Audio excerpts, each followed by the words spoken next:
আসসালামু আলাইকুম এভরিওয়ান, কি অবস্থা সবার, কেমন আছেন? আজ আমি আপনাদের নিয়ে এসেছি কাতারের অন্যতম ঐতিহ্যবাহী ও সুন্দর স্থান সুক ওয়াকিফ আর্ট সেন্টার।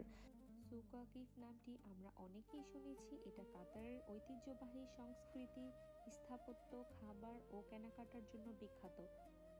তবে এর ভিতরে রয়েছে শিল্প ও সংস্কৃতির ও সাধারণ জগৎ। সুক ওয়াকিফ আর্ট সেন্টার আজ এখানে এসে কাতারের বিভিন্ন ধরনের শিল্পকর্ম, চিত্রকলা ও সৃজনশীল কাজ দেখার সুযোগ হলো। প্রতিটি শিল্পীকর্মের মধ্যে যেন কাতারের ইতিহাস, ঐতিহ্য ও সংস্কৃতি একটা আলাদা গল্প রয়েছে। এখানে শুধু কাতারি শিল্পী নয়, বিভিন্ন দেশের শিল্পীদের কাজও দেখতে পাওয়া যায়। বিশেষ করে সুক ওয়াকিফের ঐতিহ্যবাহী পরিবেশের মধ্যে এই আর্ট সেন্টারটির অবস্থান জায়গাটিকে আরও আকর্ষণীয় করে তোলে।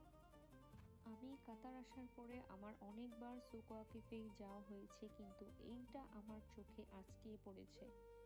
কাতারের ঐতিহ্যবাহী সুক ওয়াকিফের ভিতরে লুকিয়ে আছে এমন জায়গা যেখানে কাতারের সংস্কৃতি আর শিল্প একসঙ্গে কথা বলে।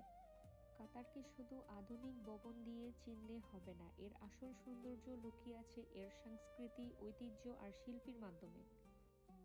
আপনি যদি কাতারে থাকেন এবং কাতারের সংস্কৃতি, ইতিহাস ও শিল্পীকে একটু কাছ থেকে দেখতে চান, তাহলে আমি বলবো অবশ্যই সুক ওয়াকিফ আর্ট সেন্টারে ঘুরে দেখতে পারেন। আজকের এই ছোট ভ্রমণে অনেক সুন্দর অভিজ্ঞতা হলো, আপনাদের সঙ্গে সেই অভিজ্ঞতাটাই শেয়ার করলাম।